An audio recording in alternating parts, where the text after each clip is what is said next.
जय महाराष्ट्र. सध्या जागतिक स्तरावर सर्वत्र युद्ध चालू असताना सोने आणि चांदीचे मार्केट मात्र घसरण पाहायला मिळत आहे. आजची चालू अपडेट दर 1,44,000 रुपये प्रति 10 ग्रॅम, 22 कॅरेट 1,34,000 रुपये प्रति 10 ग्रॅम, 999 सिल्वर 2,20,000 रुपये. तुम्हाला काय वाटतं, सोने अजून खाली येईल का? कमेंट करून नक्की सांगा.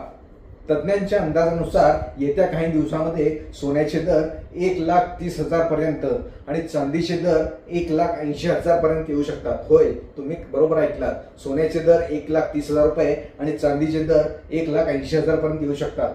मात्र ही घसरण शॉर्ट टर्म साठी असू शकते, कारण भविष्यात सोन्याचे दर अजून वाढण्याची शक्यता आहे. त्यामुळे इन्व्हेस्टमेंटसाठी ही एक चांगली संधी असू शकते. पण योग्य सल्लागाराकडून सल्ला घेऊन टप्प्याटप्प्याने गुंतवणूक करायला काही हरकत नाही. अशा अपडेटसाठी लाईक करा, शेअर करा, फॉलो करा आणि कमेंटमध्ये अपडेट लिहायला विसरू नका. धन्यवाद.